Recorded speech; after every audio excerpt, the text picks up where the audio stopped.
medicine, people with fibromyalgia, chronic fatigue syndrome, and Hashimoto thyroiditis, and all the list of stuff do not get better, Dawn. They don't.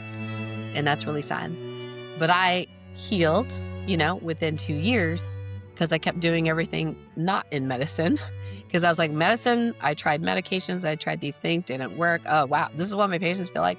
This medication is really horrible. And I prescribe this all the time. Oh my gosh, the side effects are horrible. I can't do this. I can barely function, right? And I realized this is what I'm doing to my patients. So I'm like, well, medications don't work. So I tried supplements, then we all sorts of like woo-woo, spiritual psychic stuff, and was getting something out of it. The spiritual counseling was really great.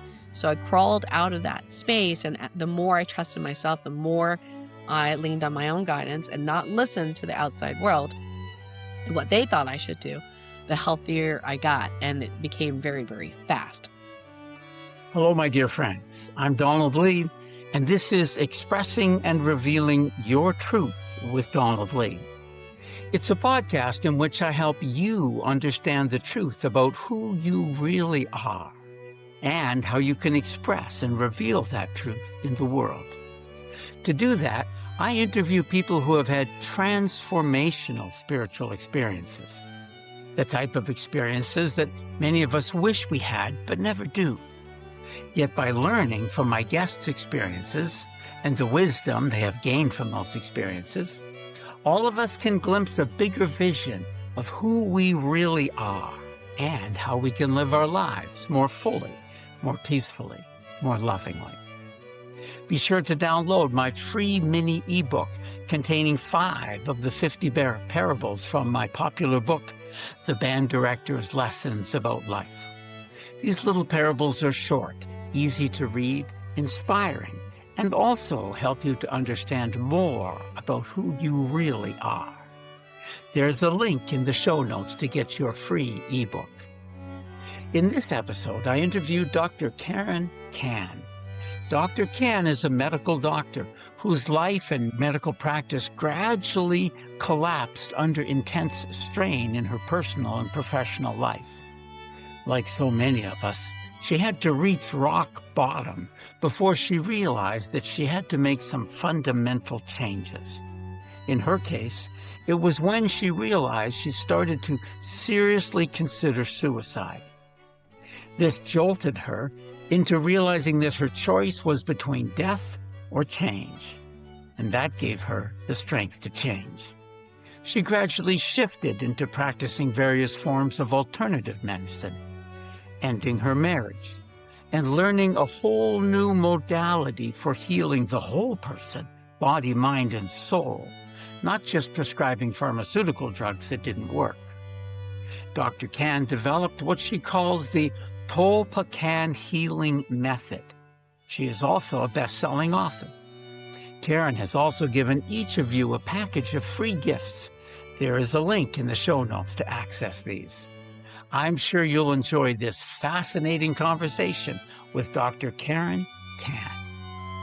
Hello again, my dear friends. We're here with the incredible Dr. Karen Kan, and you started off your career as a just straight up medical doctor, and then things went wonky, you might say. So we're all excited to hear your story of your spiritual transformation. So I'm going to leave it to you. I'm going to try not to interrupt too much. Take it away, Karen. Great. Well, thank you, Don, so much for having me on the show. And yes, I definitely did the whole Western medicine route. It's kind of like what good first-generation Chinese kids do, especially firstborn. A majority of medical students are the firstborn in their family. Yeah. There's some study somewhere they did that. So I did that thing, and what I know now is that as a very sensitive person, medical school was really hard for me. Like just the rigors of the not enough sleep, right? And study, and that kind of thing. So I think I started burning out slowly, even through medical school, and then afterward, I ended up moving to the States to my husband at the time was finishing his PhD, and so we moved to the States, and so it was harder for me to get work here because I didn't have the US credentials. So it was just like one little stress over another, and then I ended up um So let me, if I can interrupt you already, let me just back up and clarify a few things, especially for our listeners. So, what country were you in? I mean, your English is perfect. I thought that you grew up sorry, in. Canada. Yeah, oh, yeah, of course, Yeah. I knew that. Yeah, you grew up in the Vancouver area, right, in British Columbia. No, near the Toronto area actually, but not in Okay, Toronto. okay, Not in got that Toronto. wrong too. It's a good thing you're here to straighten me out. My memory is very bad. Yeah, I went to And so, University of Ottawa actually, and not a lot of Chinese people there, compared to Toronto. So I think that if I'd gone to the University of Toronto, my life would be very, very different. I would have been in a Chinese community, would probably have hung out with all my, Chinese friends in Toronto, would have stayed close to home. But no, no, no, I went to Ottawa because I don't, I tend to do what others are not doing. I think it's the rebel in me. So all our family friends, they went to the traditional schools, U of T, McGill, and nope, no, I went on University of Ottawa, which is like one of the newer kids on the block. But lucky for me, it actually had one of the top scores in okay. Ontario at the So time. the second question I wanted to clarify was you mentioned that when you said especially being a sensitive person. So did you were a sensitive child? Did you recognize your sort of abilities as an empath, or that you were more empathetic as a child than other people? Did you recognize that? I don't think so. I think if anything, I thought, there's something wrong with me. I think a lot of sensitive souls who, that's my mission now is to help sensitive souls realize that they actually have gifts and they can use it as a superpower. But back then, I had no idea. I just knew I was as sensitive as my mother. And she was being made fun of by my dad and my brother and the males in the family because she was overly sensitive. And so I was trying to do everything to not be sensitive, to be who I was not, because our society doesn't necessarily applaud empaths, right? It's like, how productive can you be? How young and, disciplined can you be? So I was really trying to be a really good student, really good, daughter, really good, whatever, whatever, whatever. And I think that's part of my burnout because the medical school rigors, they don't, well, now they do, but back then, I mean, they didn't blink an eye if you were like 72 hours without sleep. They're like, oh, well, that's life. And it's dangerous to patients to do that. Well, it's dangerous to the person who's without sleep. I mean, right? You're well aware. I mean, all of the sites that tell you about, how to stay healthy, like number one or two on that list is always get adequate sleep every night. That's so important to your physical health, your mental health, and your spiritual health. Absolutely. And And here, that's the here we're thing. training health professionals by I know. subjecting them to what's considered torture. Yeah, Duh. well, we're talking Rockefeller medicine, right? So, this is the old school is like just suck it up. Just suck it up, and that's what we always did. And things changed since then, which is good. So they do not allow interns and residents to be on call like for 24, 48, 72 hours in a row. Uh, but back then we pretty much, nobody else was doing it. So we ended up doing it. And some of my colleagues, especially some of the male colleagues, were very well resourced. They were very young, no, yin and yang, they're very young. They didn't seem to have the same issues. What I'm appreciating now, though, is that oftentimes they would have a woman behind the scenes taking care of everything else in their lives, especially the Asian. I'm going to get in trouble here, but especially the Asian Chinese colleagues that I had, the men. Traditionally, their wives would stay at home, and if they didn't stay at home, they usually worked in the office. as the manager, office manager, and they take care of everything. It's like I have one friend of mine, like when he was younger, and he's brilliant, brilliant, beautiful, loving, man. But back then, his mother had to pick out what socks he was going to wear. I mean, this guy is almost an adult, seriously, you know. And so women have gotten into the caregiver role. We're told that is our gift. So we believe that hook, line, and sinker, and we just don't even think that our men are capable of that care. So we now are like taking care of the household plus, you know, the business. I've been reading recently about how challenging that is. And as a sensitive soul, it's extra challenging because we're feeling sometimes absorbing the low vibe energies of those around us.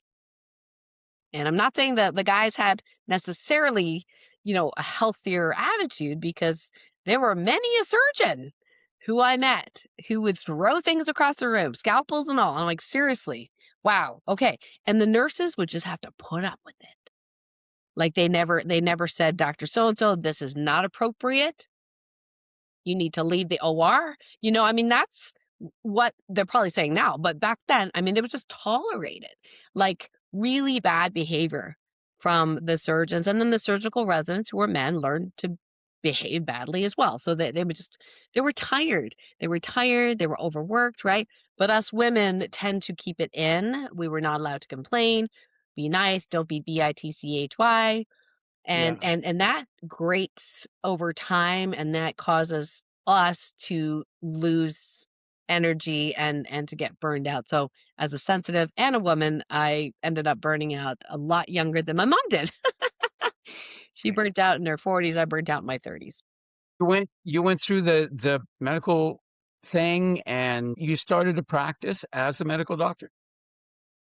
Well, that was an interesting story. I could have had a really great practice in Ottawa. I graduated there. I graduated, top 10% in my class. Got an award. Like it was all, everybody wanted me. But my then husband, we said divorce, but my then husband was following his professor down to the States. And I'm like, well, we're married, so I guess I'm going too.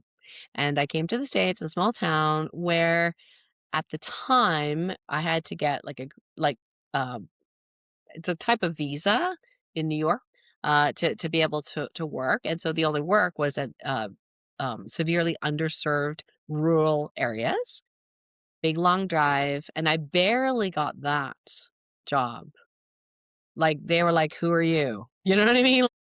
But they were desperate for doctors. They didn't want someone so inexperienced and green like I was just out of school, to be honest, because I had to lead, physician assistants, which we didn't have in Canada at the time, and they weren't sure I could handle that job. So I almost didn't get a job at all. So that was very stressful. And then I did get the job, and that was more potential burnout because I would have to drive an hour or more to the clinic. And we call it the North Country here, which is hilarious. I still live in this area. I shouldn't say I actually went to LA and then I came back. But this area is full of snow. I still got like 4 feet of snow in my yard. Can Yeah. can you tell us the general area? Yeah, I live in We're like in classic upstate New New York. York. So upstate New York. Sorry? So they call it the North Country. And so I would be driving through snowstorms, to get to this little clinic. Sometimes people wouldn't show up because it's a snowstorm, and I just drove all that way. And then when I was on call, I would have to be called back to the hospital, which was 100 miles away, to another town to be on call. And at times, then drive all the way back to the clinic to see patients. I mean, it was just kind of crazy. You know, I love the patients. I loved the patients. They loved me. They really needed a doctor in that underserved area. What was amazing was just how unhealthy their lifestyles were. They just all ate processed food. We saw little kids with diabetes I'd never seen in Ottawa. Ottawa's kind of a, white collar town. Everyone's pretty educated, but here not so much. So that was a real shocker. And then mental health issues, which were rampant here. in the United States, insurance doesn't cover a lot of things that we used to get covered in Canada. So I was on a rampage, like totally upset about that. And my personality was such that I just wanted justice. And I think that burned me out as well. So just physically burnt out, wanting justice, trying to like do right by my patients. And then I fought the hospital because certain policies they had, it was like not patient friendly, not doctor friendly. So I was constantly in this fight or flight. Now I realize. Yeah, so that was a wonderful mix of ingredients to help me burn out my adrenals, and ended up with chronic fatigue syndrome and thyroiditis and fibromyalgia, and kind of went down the drain very, very quickly. I was trying to build a house. I was solely responsible for all the money coming in to build this house, to buy the property, to buy the tractor. My husband at the time was the builder. And he'd given up his career to do the homestead, to do what he wanted. And I was taught in my culture, and a lot of women will understand this as well, is you try to make your husband happy, which I laugh at now. But anyway, you try to make your husband happy, so Well, you well, do what's best for Karen, just him. just think about the converse of that. I mean, you're not going to have a very successful marriage if you try to make your husband unhappy. Right? So, I Yeah. mean, Well, wait, it somewhere along it's the line, I got the message that was my job. My job was to yeah, make my husband happy. I laugh at it now yeah, because I'm like, well, people choose to be happy or not happy, right? I mean, I can influence, yes, but I can't make someone happy. that's right.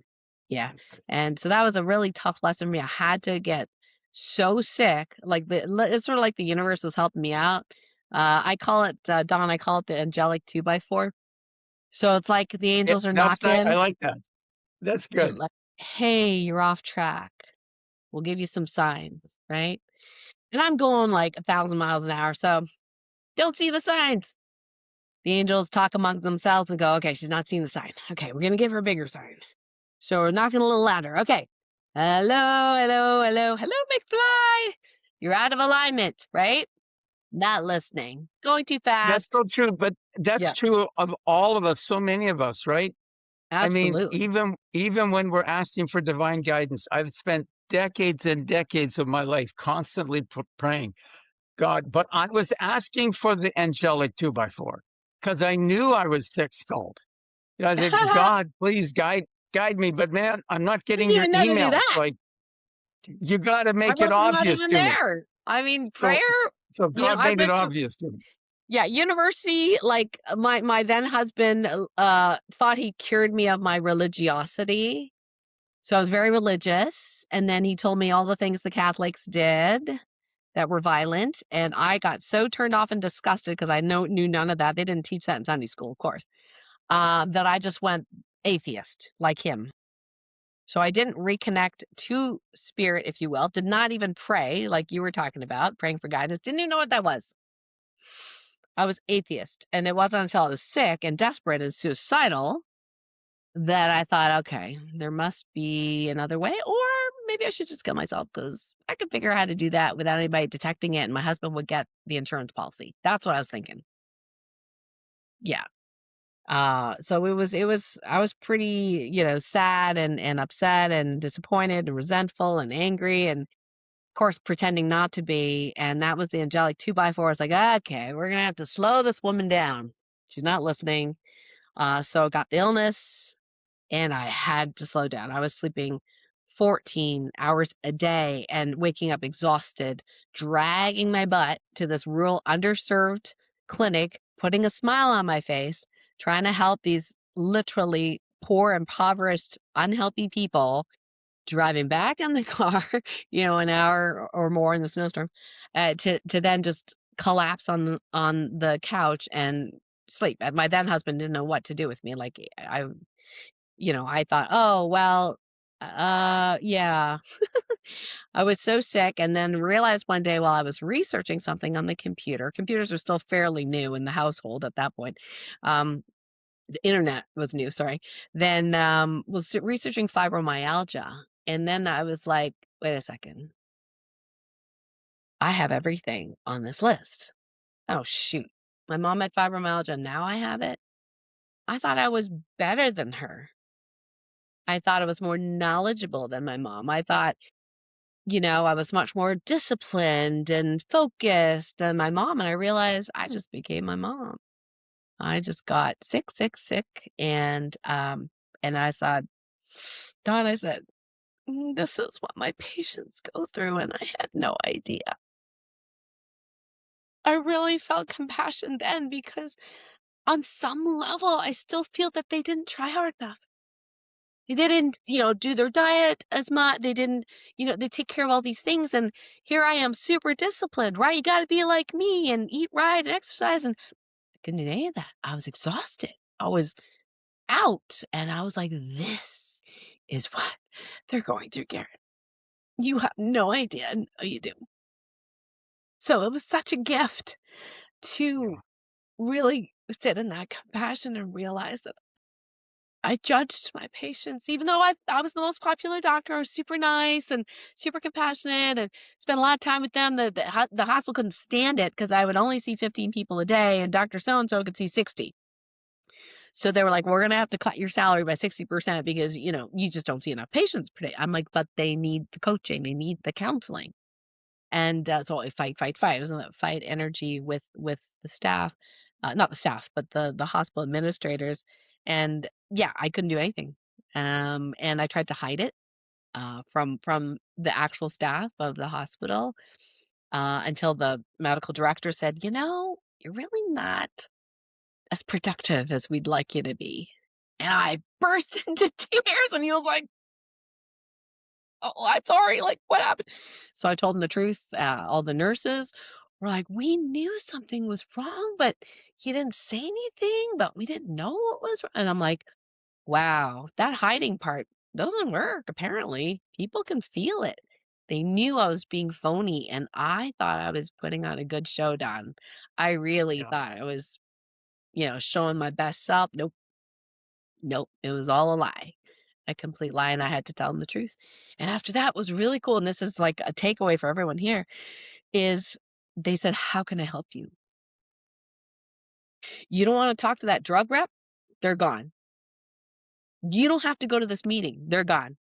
You don't wanna book patients this late, you want don't book so and so, Mrs. So and so who drains your energy, don't book her on this okay, whatever you need," right? And I was like, I never knew I could ask for I never knew I could ask for support like that. I never knew that if I told someone the truth of how I felt, that they would support me. Yeah. I thought I had to do it all by myself. I was the Oh, only doctor in that whole town.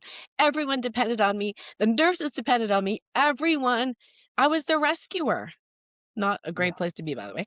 I was a rescuer, and all of a sudden, I couldn't do it anymore. And they turned around and rescued me.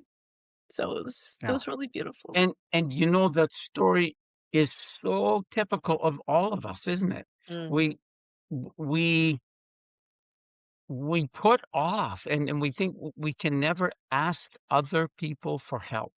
right. And yet typically all the people around us will fall over themselves to help us if we simply ask sincerely. Yeah. Be real, be authentic, right? Tell Yeah. the truth. But we're not taught these things.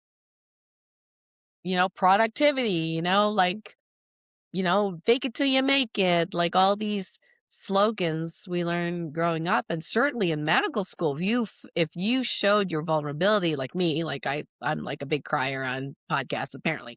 So if you showed vulnerability, you were poo-pooed, you were made fun of. It's not okay. In fact, the psychiatry teacher laughed behind my back, like him and the other student he gave him 96%. Well, this was a guy, I'm not gonna say his name. This is a guy who could care less about the patients. He was just, like chumming up to the professor to get that 90 something percent. So, he didn't care about the patients. I cared about the patients. And yeah, so they made fun of people like me because we're weak, weak and vulnerable and so emotional. Women are so emotional. Yeah, but that's part of our superpower, actually. Oh, it is. We don't teach our young people that. We don't teach our children. We didn't teach our children anything. We feed them lies and, uh, wonder why Well, they're we mushrooms, right? We well, put them in the we dark and think feed that them we're making them BS. strong, Yeah. and I don't know what it was like for you as a man growing up, but I did see on, my brother's side, on my brother that, we had a nanny and she was saying, "Men don't play with dolls, men do not cry." And he learned to stuff it, right? Like, so not healthy. And it has, I can say, affected. Affected him even now. I mean, he's a sensitive soul, but you never know it from the outside. Um, and it's sad, but it's not my role to change him, just to love him. Yeah, It's true for everybody. yeah, yeah. Awesome. So you're just about crashing and burning, close to it. Yep. And I, could not do my way. I couldn't push through. And there's a lot of people out there, including women, especially. And I didn't even have kids. I can't even imagine if I had kids, just trying to push because our society, let's just say, gives us pats on the back if we push beyond. There's books that are actually written by men for men, but women try to do what men do. We don't have testosterone. So our adrenals take the hit and we try to be like men. We try, that's why there's a lot of corporate women out there that are completely burnt out. They can't advance because they can't be like men.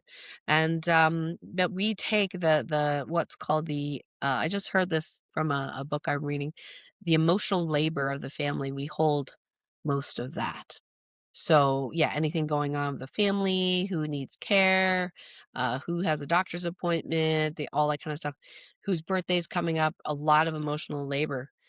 So luckily for me, I did go down into the dumps, the lowest, lowest, lowest. And I remember one night crying, trying not to wake my then husband up with my crying and just, trying to figure out how to kill myself. And it was like this stillness descended on me between sobs. And it was like this quiet little voice, my own, but a quiet little voice that said, you have a choice. Very nondescript, very non-emotional. Of course, I argued with it. Said, I don't have a choice. I have to be a good wife, I have to be a good doctor, and blah, blah. And it just kept saying the same thing over and over again. You have a choice. And I was like, oh, this stupid voice, you know? So So this wasn't just a conversation with yourself. it This probably was. voice or this idea, you had the definite sense it was coming from somewhere outside you. Did Well, you? I now know is like my higher self, right? Yeah, But I had to slow down so much. I had to be so desperate. I had to be near suicidal before I'd actually find that still point to actually right, hear. And it wasn't like it was a voice out here. It was like a voice in my head. right. Yeah. And at that point, I didn't realize it was spirit. So then, hence I argued with it. And then finally, it was so convincing. But here's the cool thing is usually guidance, the voice of spirit, is very neutral. Sometimes people mistake drama for their guides. Drama is usually egoic, and drama sometimes can be created by those who wish to capture our attention to get the ego going. Like some people are now using AI. AI is telling them they are the X number generation of Pleiadians and they are, a goddess of whatever. I'm not saying they're not. I'm just saying that it plays to this need to be important. But the true guidance was just very plain, very neutral. You have a choice. That was it. Nothing fancy. And I thought, well, what would I do if I had a choice? Well, probably get a divorce. That's not going to be popular, right? So I balanced this out for a while and realized just wasn't happy in my relationship, was trying so hard to make this man happy, trying so hard to make everybody happy, and I was miserable and about to kill myself. So I'm like, okay, well, this isn't working. So what would I do if I voted for me? So that's when it happened where I was like, okay. I could do the divorce. Wah! Scary. But the more I thought about it, the more I thought, well, die or live. And I'm going to live and choose myself. What am I going to choose? So I did announce that I would like a divorce, and it was very difficult for my family, my parents in particular. And so it was like sitting at the dinner table with mom, dad, and my then husband all against me. Like, Yeah. you're crazy, you're gonna do the wrong thing, it's gonna be the worst thing. And I thought to myself, if I didn't feel so awful and horrible and suicidal, I probably would have listened to them. I probably would have convinced that, yeah, they're right. Yeah, they're right. No, no. Yeah, they're right. I'm probably gonna make the biggest mistake of my life. But because I felt so miserable and nothing to lose, I thought, well, I've tried this. I've tried making other people happy. So I'm gonna now stop blaming them because I did blame my parents for this and that, and they hated that.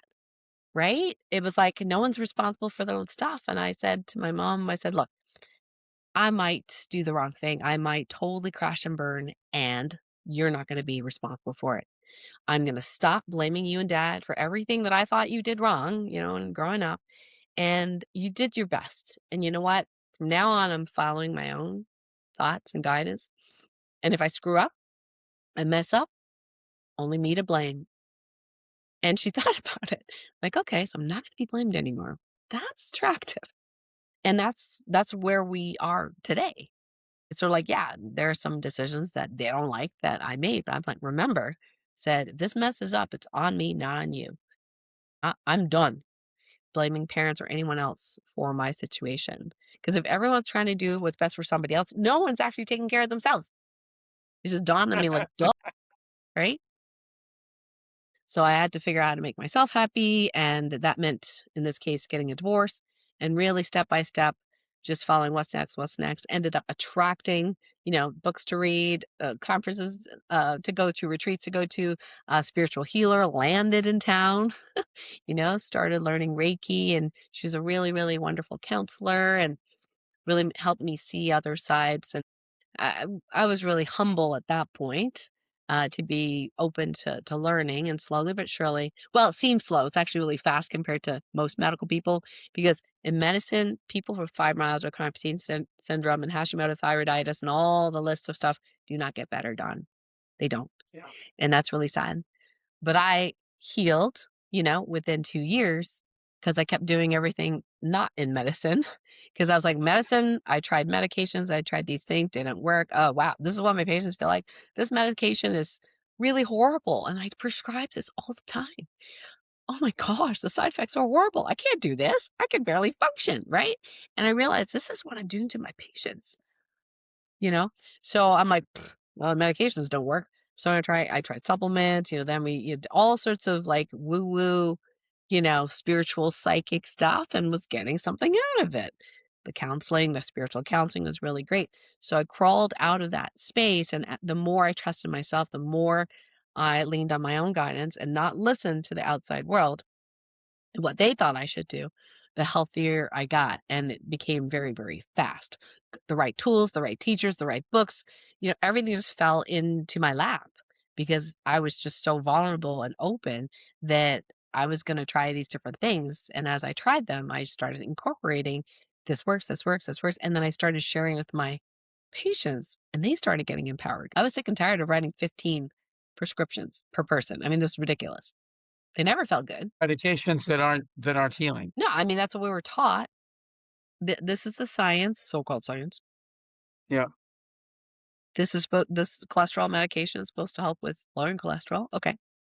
But there's one question that people can ask their doctors if they're if they have this laundry list of medications, and the doctor cannot answer this. He said, "Okay, so if this is based on science, show me a study that shows that these people are on all these medications at once and that it's safe." Doesn't exist. Because the science, the drug studies are with one medication, sometimes two, together for 12 weeks, and then it's done. Sometimes the Yeah. study is 6 weeks. So people are on these for years, years. There's not a study, and I didn't get to confront my parents' doctors, but boy, did I want to. Um, There isn't a study to say that these 15 medications that you're giving my dad is safe. And if there is, show me because I'd like to see it. Doesn't exist. Doesn't exist. And they don't understand about nutritional deficiencies when you give this many medications, the interactions, the intense stress on the liver, the kidneys. Like my dad ended up with like kidney disease and all sorts of things. But no, he trusted the doctors. It's better than trusting nothing, I suppose. And my best chance to help my family was to be as healthy and happy as possible. And that is still my strategy to this day. If they ask me something medical, great, I'll share it with them. But they don't listen to me. I'm like, all right, okay, Yeah. your life, you're the expert in your life. Just a little break from the program to mention a couple of things. Firstly, if you're enjoying this podcast, please like and subscribe. It really helps the algorithm to find more people who would enjoy these interviews. Also, if you're interested in spiritual growth, you might be interested in my series of spiritual books. As a spiritual author and a former band director, I use my little "the band director" trademark in these books because I use music as a metaphor for life and the journey of becoming a musician as a metaphor for our spiritual journey. There are 3 books in the series. The Band Director's Lessons About Life is a book of modern-day parables inspired by events from my teaching career. When you're working with kids, little things naturally come up that we sometimes call teachable moments. Little events when you realize there's a bigger lesson happening right now than the alternate F-sharp fingering on the clarinet that I was trying to teach. I started writing some of these little stories down and turning them into modern-day parables.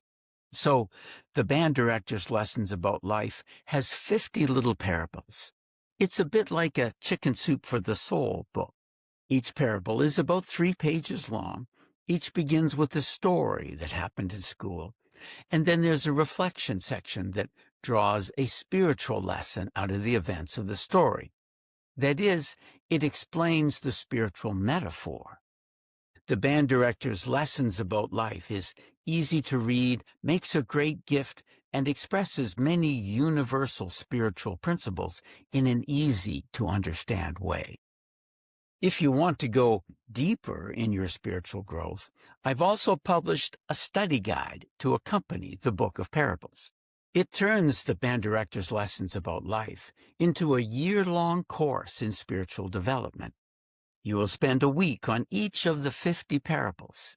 There is a deeper teaching about the meaning of each parable, reflection and discussion questions, especially helpful if you would like to use the study guide in a group setting, and a different meditation for each lesson. The 3rd book in the series is a little book titled The Band Director's Pocket Guide to Spiritual Growth. This little book explains a simple 3-step process to putting your spiritual growth into high gear. You can learn more about all of these 3 books and my other books at my website, www.cominghomespirit.com. Because, after all of us are on a spiritual journey back home to God. So that's cominghomespirit.com. You can also go directly to my Shopify page at cominghomespirit.myshopify.com, where you can purchase my books directly from me. I can deliver ebooks and audiobooks anywhere in the world, but at the moment I can only ship paperback books within the continental United States. So if you live in other countries, you will need to purchase my books through Amazon in your own country. If you're enjoying this podcast, I really think you'll enjoy my Band Director series of books as well. Now, back to the program. So it was a wonderful journey, Don, to be able to go through the dark night of the soul, to come out and then feel more empowered and then share some of that empowerment and what I learned with other people. And my parents would never be a teacher. I can't help it. So I'm actually a doctor, but I'm a teacher. And I love teaching people And so my first number one best-selling book, Guide to Healing Chronic Pain, was based on my journey, based on all the little bits that I learned, both physical, mental, emotional, energetic, like all these things. Now I could write probably another 600 pages with what I've learned spiritually and dimensionally. But it was great to put that in there so I could help more people. And then now in my Academy of Light Medicine, learned a lot more of that whole spiritual energetic side. So now I have my own modality, the Topican healing method, and everyone that comes to me are highly sensitive, both men and women. I have about 96% women. And then, there are some men that are very like modern, not modern, but like they're aware that they can feel stuff and sense stuff, and they're breaking through that old male paradigm that says, don't be sensitive, don't be like a woman, that Yeah. kind of thing. These are amazing men in my community learning to do healing for themselves and their loved ones. So it's been really great to just see everyone getting more and more empowered. It's less about what I know and more about what they can find in themselves. The story of descent and then ascent. This is the classic storyline in myth, which is myth is sacred story. We have to face struggles. We have to come to often an existential challenge Yeah, that we either are defeated and die by this challenge, or we somehow learn how to deal with it and then rise above it. And this is how we grow. that's We right. often think, oh, I want the success without the struggle. It's not possible. Any more than, I mean, I am a musician and a music teacher, right? And any more than it's possible to be able to play the musical instrument without practicing and overcoming the problems. No, you have to practice, go through that hell of playing scales till you drive everyone in your household absolutely insane. Fortunately, my parents were very, very tolerant, but anyway, we had a bunch of us playing musical instruments, different musical instruments, and yeah. Yeah, that's Anyway, a well, that's we have to hero's go through that journey. struggle. Yeah, we have to go through that struggle because that's what makes us. And it's our own pain that teaches us compassion and empathy. Right. It Yep. doesn't come any other way. And so Hmm. all the hard times that we have are learning tools. I used to tell my students that the we learn best when there's pain associated with the learning. However, the teaching profession kind of frowns on me, using pain on my students. So, just practice. you know, Right. just, Well, a lot of just, times it's internal, right? That internal struggle for perfection, that, the letdown, and you see it in, Olympic athletes, you see it in people that want to master a musical instrument like yourself. And that reminds me of that, the butterfly, right? That goes from caterpillar. That if oh, yeah, you look at the caterpillar and the butterfly is ready to emerge, and if a human tries to help the butterfly struggle less and opens up the cocoon, it will die. It needs the struggle. The struggle helps to smoosh the liquid and change the form so it can emerge dry as a butterfly. So that's exactly what us humans go through as well. That dark night of the soul, even though it is darkness, it actually is the avenue to our greater light. yes. And many in the spiritual, looking at it from a spiritual lens, would say that we have to face the darkness within ourselves. We cannot ascend in a spiritual sense, any kind of spiritual sense you want to think of it, and bypass the darkness Right. within us and think that the darkness is somehow all just outside of us. No, we have to face the darkness within ourselves. Absolutely. That's where we overcome it. Right? All of the hero's journey stories and stuff, all the mythical storyline is all a metaphor for facing the dragon within ourselves, because Hmm. every one of us carries the darkness and the dragon within us, and we have to become somehow reconciled to that. And that that darkness never really leaves us, but we find a way to allow the light to overpower it and not be overpowered by the darkness. Yeah, sometimes I think that the darkness is a sneaky way universe gets us to really dive deep, to really illuminate what it is that we truly are. Because I was very non-forgiving of myself, extremely self-critical, never felt good enough, always felt, and still healing parts of that. Recovering perfectionist because I did not feel okay. I did not feel worthy. I did not feel deserving. I did not feel deserving of God's love. I did not believe that just being who I am, not what I do, but who I am was enough. I had to do this, do that, do this, do that, do this, do that, help, help, help, help, help others, right? To be worthy of society, worthy of love and God. And, I think Neil Donald Walsh's book, Conversations with God, really hit me hard when I first read it because it was like, you're loved as you are. I'm like, what? What do you mean? No, no, no. I got to do something to earn that. No, you don't. I was like, what? What a concept. Yeah, That's big. yeah, A lot of that's people. incredible. So at some point in your story, you left the clinic, you left that standard medical profession. Can you tell us a little bit about how that went? Yeah, sure. I decided that I wanted to do more alternative medicine.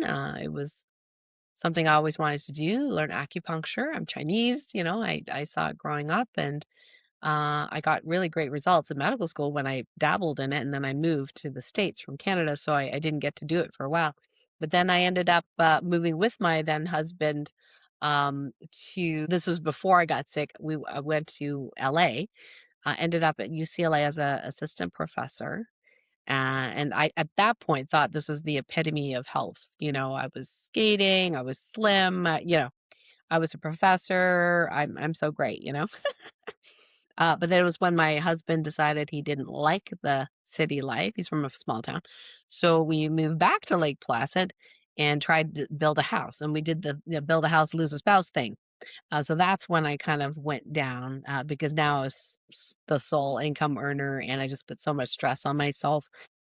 And my husband was very, let's just say, convincing me that this was the way to go. And I was easily convinced. I didn't know me at all. I just knew the part of me that wanted to make him happy. That was all I knew.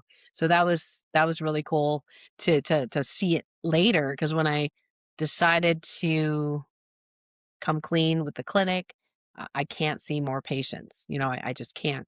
I started to design a separate practice in Lake Placid as an acupuncturist. And at that point, we only had like 2,700 people in town. So my then husband was like, "How are you going to make any money? Like this makes no sense at all. These people are, excuse the language, rednecks. I don't see how you're going to do acupuncture." And I said, "Well, I just want to do it anyway." So I started building that practice slowly but surely, and then eventually let go of the clinic. It changed hands, and the leader that I really loved there was no longer there, and I'm like, okay, I'm done.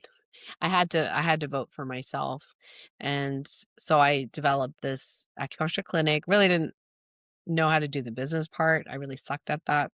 So some months I couldn't pay both the mortgage and my rent. Those were interesting days. However, I had a really good credit card limit. That's that's really dangerous. I Well, I got I to tell you, understand that. I poo-pooed myself for so long being in debt. And of course, in medical school, you're a bazillion, like so much money in debt, right? In Canada, less so than the US, but I was in debt already. So I was like, what's more debt? So I kept spending money on courses, to try to fix me. And I did end up with a coach and he says, "Well, tell me, what you're doing in the clinic." And I told him I don't have enough clients and da da da, and I could barely pay the rent.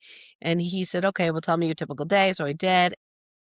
He says to me, "Wait, wait, wait. So you are staying late at work to put labels on supplement bottles and the prices?" I'm like, "Yeah." It's like, "Well, you could hire someone for $10 an hour to do that." I'm like, "Dude, I don't have money. How am I going to hire anybody?" He goes, "You need to stop doing that because it's draining you. Your energy is going down." And I argued with my coach for 2 weeks. Finally, I thought, okay, okay, he's not letting up. I said, okay, is he richer than me? Yes. Is he healthier than me? Yes. Ugh. okay, maybe he knows something I don't. So I said, okay, okay, well, let me figure it out. So I called up a friend who just retired and from teaching, and I said, hey, I could use some help at the office part time. I can't pay a lot, like maybe $10 an hour. It's a pretty simple job. Would love some help. She's like, sure, I'll help you. I said, great. And I'm not sure I can pay you right away. She goes, oh, that's okay. You can Yeah, pay me. yeah. I'll You can pay you pay me when you $10. can. Maybe I won't. We'll Well, she see. was just like, I'm retired, I'll help you. She's a good, beautiful, beautiful, loving friend. And she said, I'll help you out. And you pay me when you can pay me. Right. So I was like, okay. Within 3 weeks, my schedule was full. And I thought, it's energetic. So, of course, my coach knows all this, right? But I had to experience it to believe it. I said, oh, if I'm freed up with stuff that I don't like to do, that I'm tired of doing, and I hire someone that I can't afford to hire at the time, all of a sudden, all this money started pouring in because now I'm freed up. And so then not only can I pay her on time, I can pay myself. Wow. So I started hiring coach after coach after coach for the next stage, the next stage, the next stage, the next stage, the next stage. And yes, I did. I didn't max out my credit card, but almost. I just kept learning, and I thought, okay, wait, why am I being so hard on myself being in debt? Because if I don't believe that I can succeed, that's the only way I can fail. So I realized, okay, can I have this risk tolerance where yes, I'm going to because I have the MD behind my name, I can have this credit card with this big limit, right? And keep purchasing coaches, keep purchasing courses, do them and trust that it's going to work out. Oh, that was tough. But I did. And at first I was like, cha-ching, cha-ching, cha-ching. Oh my God, this number's really big, right? 250,000 debt. I'm like, oh my God, right? Including the house. And I'm like, nope, if you trust that you're going to use this information, you can't fail, Karen. You can't fail. And I thought, that is true. If I use everything that they're teaching me and I'm a good student, I can't fail. We already saw the evidence of his 2 weeks arguing with this coach to hire somebody, and it was like miraculous. In 3 weeks' time, I was like, I could pay both bills, the rent, the mortgage, and more. It was like awesome. So that's what I did. And I'm not saying that's true for everyone because people may not have faith in themselves. But at that point, I had enough faith in myself that says, I know I can do it. I'm healthier now. I can do this. I can do, and I had met beautiful, wonderful coaches along the way who said, yes, you can. And I believe in you. And this is what I know. Right. And I just learned and learned and learned and learned and learned. And I'm still learning. I still have coaches. I still like just wonderful, wonderful people that I've met for each stage of that journey. So is the journey easy? Absolutely not. But is it empowering? Yes. And is it enlivening and enlightening and growth? And oh, yes, absolutely. Wouldn't trade it for anything. Like if people said, we can stop and then you'll never get a fibromyalgia, I'd be like, I'd probably be miserable right now. So the universe, the angels are like, we need to help you out here. Let's give you the angelic 2x4, slow you down, and it'll all be good, right? So yeah, I've learned to trust a lot more, and just every day is different. There's a saying, Don, that says, as you grow, the obstacles or challenges don't go away; they just change and they Yeah, get harder. But that's because yeah, you're growing. yeah. So what was hard before is no longer hard to me now. So that's kind of cool. People think, oh, when I make it to six figures, it'll be home free. Well, you have another set of problems. But it's Yeah, how you address those and realize it's part of your growth. It's part of, knowing who you are. Then it's not that big a deal. You just know, okay, it happens. What do I do from this moment forward? Who can I ask for help? How can I support myself? All that good stuff. Dive yeah. into the shadow. I'm really into shadow work. So that's Good. huge. Yeah, Yeah. that's a principle that we just understand kind of implicitly as we're going through school, but then we get out of school and we don't think that the rest of life will be that way. Right? When you're in grade one and you're trying to learn how to add and subtract, it's really hard. But then you get into grade 3 or wherever it is, you have to learn how to multiply and divide, and that's even harder, right? And then how you have to you master that stuff, you always graduate one problem to bigger problems. Yeah. Well, and So in school, we never we get often out of problems. We just learn exactly. how to handle bigger ones. Yeah, that is one of the biggest myths that we grow up with is if we do everything right, you won't have problems and you'll just be like living on whatever, like Easy gravy street. train, right? And I never saw it. It doesn't exist. The problems change, that's all, but our ability to solve and overcome our obstacles, that's really where the juice is. That's really where the cool stuff is. Yeah, I yeah, still don't wanna go back to calculus and physics. Yeah, I was good at calculus, I just didn't like math, and, yeah. That's yeah, one of the okay. physics was, like, Those are barely small passed that problems, one. Phil. Yeah, those are no small problems, Karen. You've gone on to bigger problems. You don't need to go back to that.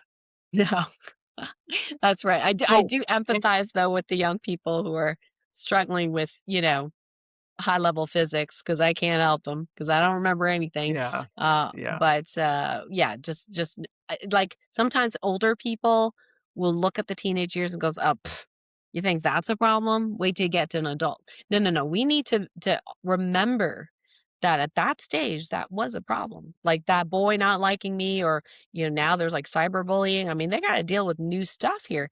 So just recognizing that it's just as hard for them as it is for us. So, can you tell us a little bit about your healing method? And you have a trademark name that you apply to it, and you use a lot of muscle testing. Right? Can you maybe explain some of those things for us? Sure. Yeah. So did a lot of trainings, as as I mentioned before, and beautiful, beautiful teachers. And one of my friends told me about the Emotion Code book by Dr. Bradley Nelson, and I said, I've never heard of this. This is very interesting. So I read the book cover to cover, probably in a day, and I thought, wow, this is amazing. 7 different ways to muscle test. Oh, I can learn this, right? I had confidence in myself at that point. So I learned all these different ways of muscle testing. I'm like, this is great. So I just went to town, on the emotion code and did a whole bunch. Most was ancestral. Most of my stuff, 80% was not mine. It was ancestral. I'm like, well, that's interesting. So did all this stuff and then found that he had body code and I did the body code. Loved that. Started doing it in the office. Super cool. Like people getting better. I went to Dr. Brad's Utah Body Code 2.0, and he introduced the idea of entities, so negative spirits that could attach or influence people. Never heard of it before, certainly not in the sphere of healing. And I thought, that's interesting. And I was like the student that was like leaning forward, going, tell me more, right? And there's other people in class going, don't tell me, I don't want to know. I'm like the Oh, nerd that's like, what? Entities? yeah. Wow. So cool, right? And I'm like going to town testing everybody. Shockingly, a large percent of my patients did have some sort of entity or entity interference in their life. And I was shocked because I read every book there was out there on entity clearing, and there a lot of them were not that great. And a lot of them, were like, oh, it's really rare and all this stuff. And I'm like, I don't think so. So I just kind of went and continued testing people for entities and the body code and motion code. And then one day, um, it was a nothing. And I thought, huh, okay. So then I was like, okay, well, I'm just going to continue muscle testing and guessing. So I guessed something. I got a yes. And I'm like, that's different. So that kept happening. And then some of the things that I learned was like outside of the box. So I'd say, is it in the emotional body? Go, no. Okay. So is it outside of that? Yes. And then I'd start testing other things. Sometimes it was like extraterrestrial stuff, sometimes other spiritual weapon, like some other things I never heard of. So I just kind of went with it because people got better. And I was like, I'm just Great. gonna do that. And but I it was all in my head. Like I didn't write any of it down. And then one day, I thought, wow, that's a big long list here. I have to muscle test. It's all in my head. And I'm driving along, my husband's driving along. I thought, I'm gonna chat with the angels. So I'm muscle testing, chatting with the angels. I'm like, I'm curious, this other thing that I'm doing over here, has anybody ever done that before? You know? And the answer was yes. And I said, well, what's the name of it? And it was like, not in English. So I'm guessing, guessing, guessing. And finally, I see a crop circle in my mind. And I'm like, are you saying that the name of this modality or whatever I'm doing is a crop circle? And the answer was yes, right? So I even found the picture. There was like a big chart we found on the internet, and there was this tiny little picture in the corner, and that was it. That was the name of what I was doing. And I said, okay, well, it'd be really nice if you could like translate that to English because I don't know alien language, right? And so the closest that they could get, because I was like literally like, is it a T? Is it a K? Is it like spelling it out? And then it came to mind some of the scary TV shows that I like to watch sometimes. Always loved them since I was a kid. I don't know why. These, horror shows, not like bloody, but just like suspenseful and ghosts and stuff. I always thought they were cool. So they said it's similar to Tulpa. And I'm like, Tulpa, Tulpa. I saw that in the TV show Supernatural, where someone basically wished something to come to life. Like, and it was in this case a monster. So I'm like, well, obviously I'm not doing monster stuff. So why are you telling me it's Tulpa? And the idea was that someone would imagine something to be real. So we could create. And I'm like, oh, okay, okay. And then I got that the frequencies that I was using for the healing was actually something that the archangels had bestowed, if you will, on individuals. And I was so curious at this point. I'm like, who, right?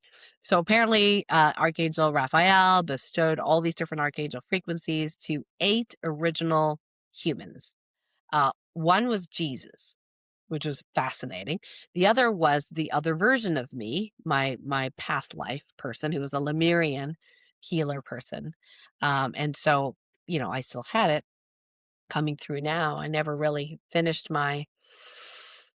um my mission, if you will, back in Lemuria. Lemuria was destroyed before I was complete. And I Right. get to do that, which I have completed already, that particular mission, which was to spread this frequency out to everyone so they would be empowered to be able to heal themselves. And so at that point, here I am chatting with the angels about this is so interesting. So I'm like, well, I'm going to call it Talpa, but with an O because I don't want people to think I'm creating monsters, right? So Tolpa, Tolpa. Okay, that'll work. And then the next breath I said, and I'm not using my name. And they said, yes, you are. I'm like, no, I'm not. Yes, you are. No, you're not. And I'm like, why?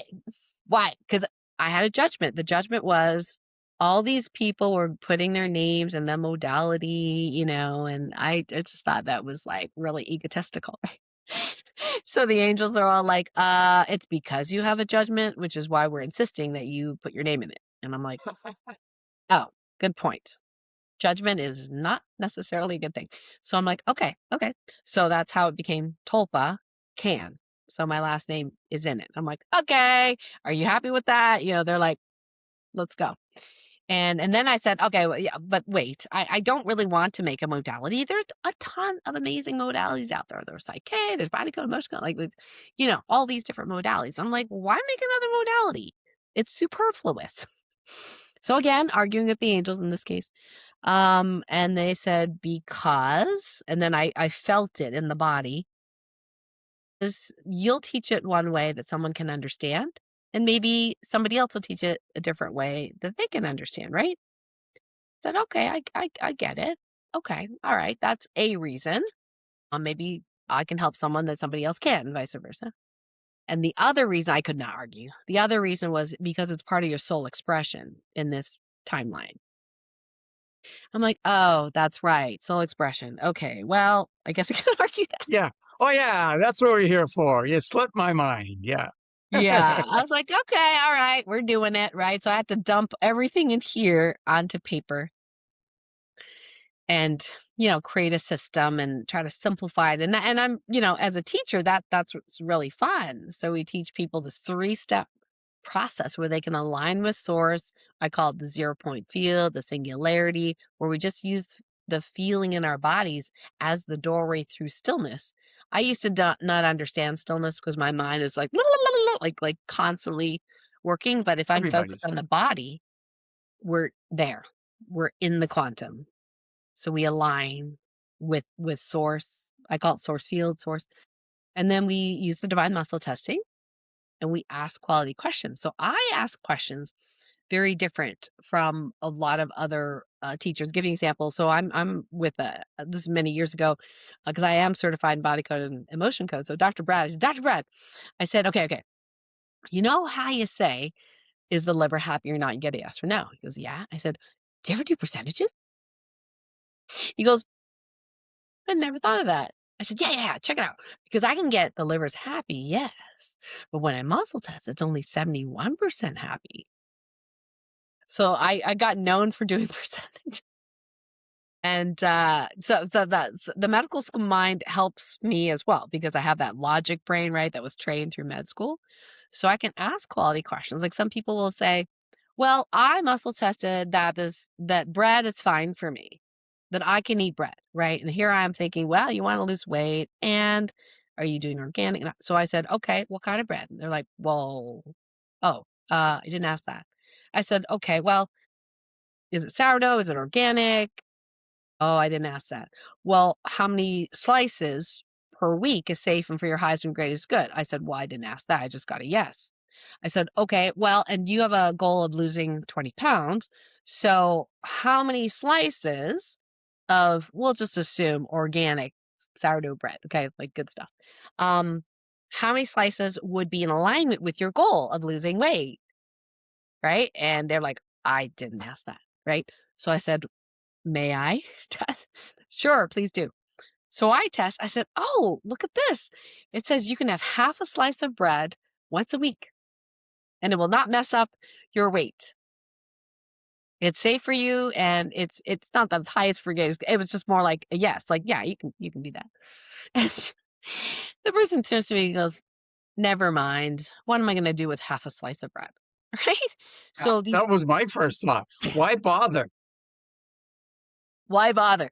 So these are the quality kinds of questions I like to teach my students because it's all about the quality of the question, gives you the quality of the answer. So yes, we teach people how to do percentages and ask quality questions. That's the funnest part. So we actually made this modality, and so people can learn to get into stillness. That's we can teach that for free. We teach that for free all the time. And then you do the divine muscle testing training. Some people use pendulum. I use divine muscle testing. We teach them how to do that, get their yes nos. Then we teach them the quality questions and then they activate. So line, ask, activate. So the activate is then in stillness, creating the tulpa, creating in your mind the desired result, and then commanding it to be so. And then thanking. That's it. We call it a directive. Some people call it a command because it starts with an out command that any and all of my boundaries be fully restored to 100% sovereignty in the highest and best way, all directions of time and all timelines where I exist, right? And and the activation process is less about the words and more about the intention. And that's pretty much it in a nutshell. The people that do take the course, we give them all sorts of sheets to fill out, cheat sheets. We give them like answer sheets. They can muscle test very, very quickly. Is it something negative to remove, something positive to download, or additional information they need to know? So it's very logical. It's very easy to kind of follow how to do this. And the cool thing is it does not take an hour of meditation to get results. It takes like 2 minutes, 3 minutes, and we're done. Like when we heal a ghost, for example, some of these books I was reading after being with Dr. Brad, I was so interested. I bought every book I could about entity clearing. Some of these books were psychologists that would be talking to this ghost for a year. We're talking to this demon for a year because we can get rid of it. And I'm like, that doesn't work for me, right? So I figured out Why a, would you a do fast that? way. This is Dr. Brad's method's fast. this I sounds found a like fast way too, and the psychiatrist's retirement plan. Yeah, I'm going to charge you for weekly visits for a year before we it figure didn't out take. how to I, actually do anything worthwhile. Well, that's the other thing is I remember this one book. I won't call the name because I don't want the person to feel bad, but I was like, this is not rapid. This is not fast. And the entity finally left, got cajoled into leaving. But the difference is the entity can now attach to someone else. In our system, we heal the entity to a higher vibration. So they're not bothering anybody anymore. And it's very fast, very quick. Very rarely are we asking questions like once or twice. Like I'll have someone whose father died or whatever. In this one case, was attached to a part of her body. And I did ask through muscle testing, is there something like you want to tell her? Like, why are you still here? And yes, there was a message. I don't generally have to do that. Most of the time, we just clear, heal, and everyone's on their way. But in this case, there was a positive message, and I mean, she was in tears, I was in tears, ugh. And then he left. So some people, that is their business, is to actually talk with the deceased. That is usually different. I just don't recommend necessarily entertaining a demon or talking to a ghost for a really long time because you can lose energy doing that. We just heal them. We just like, oh, you don't belong here, and we heal them. So Topican healing is very, very fast and efficient. A question occurred to me with regard to entities. In your experience, Karen, how often is entity attachment a part of mental illnesses? Mm, yeah, that's a really great question. I don't know the exact percentage. I could muscle test it, I suppose. It's interesting because one of my mentors talks about the instability that some mental patients have, and the stability to be in the same space-time dimension. So I had a woman one time, and I didn't know this information before, but she wasn't actually a patient or client. It was my patient's family member. And she said, we don't know what to do with her. We think she has dementia, but I thought I'd ask if there's anything you can do.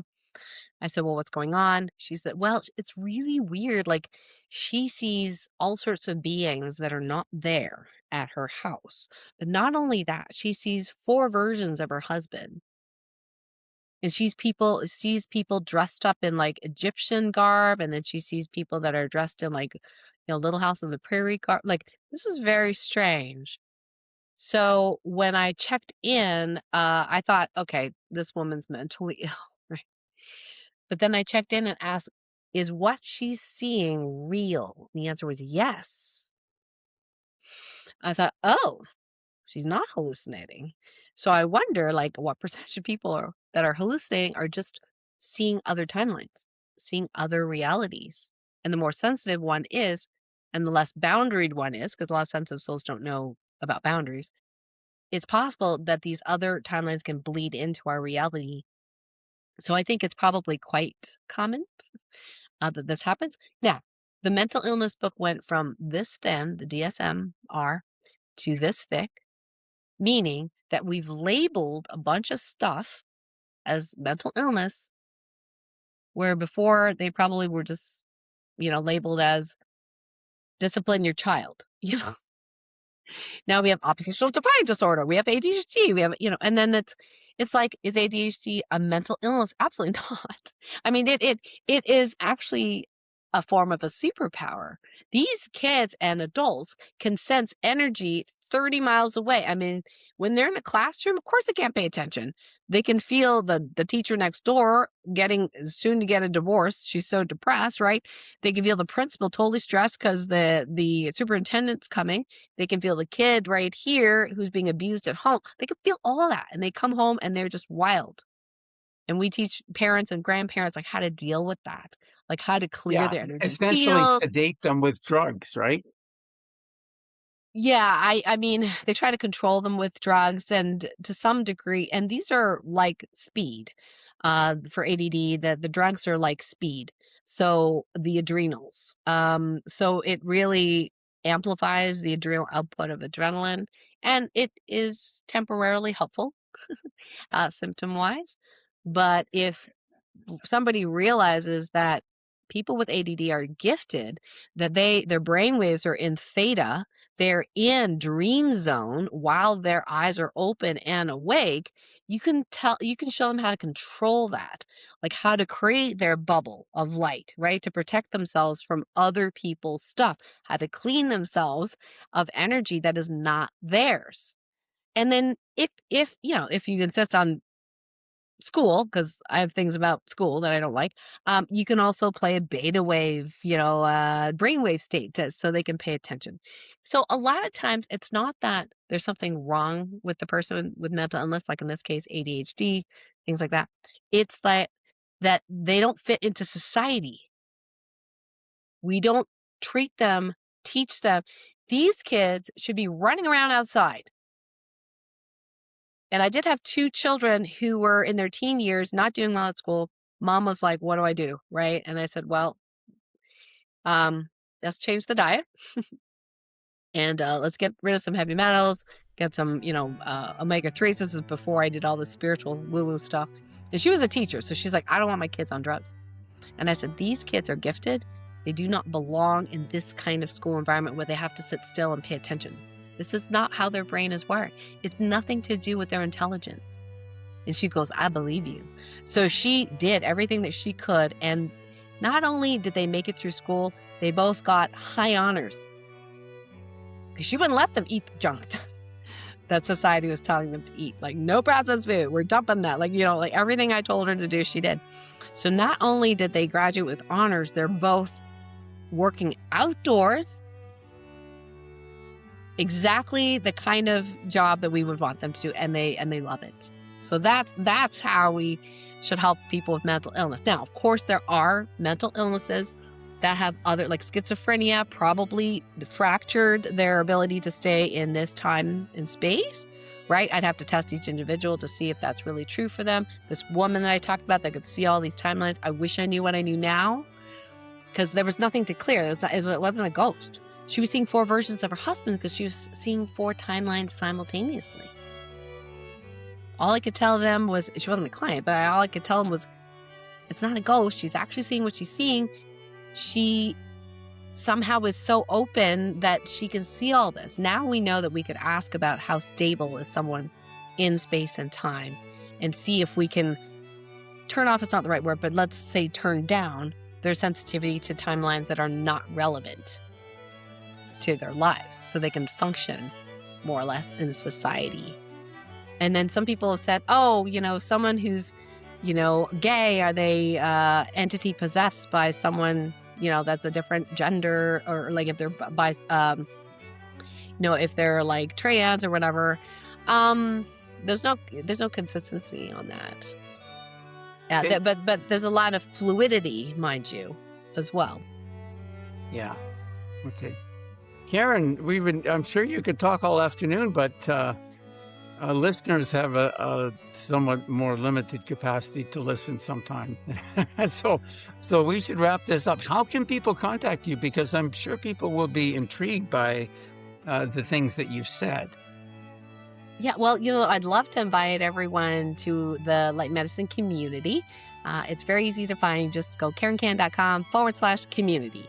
And it is on the app called Circle. It's sort of like Facebook, but without the ads and the spying. And so we have a great time there. We do a monthly mini healing where everyone is involved, who wants to be there to receive, healing. I do a little training sometimes as well during those monthly mini healings. That people ask for help, ask for prayers, ask for weather magic. It's one of our specialties, is weather magic, being able to shift the weather. And it's really, really great there. And if you happen to be a reader of books and you want to read my Sensitivity is Your Superpower book, you can just go to KarenCan.com and you'll see a special banner near the top that gives you $1,000 in free gifts of downloads, meditations, healing, mini healing MP3s that you can enjoy as part of you supporting my work and also getting to learn how your sensitivity is your superpower. Awesome. That's an incredibly generous gift to our listeners. So, yeah, thank you very much. God bless you for your generosity and your kindness.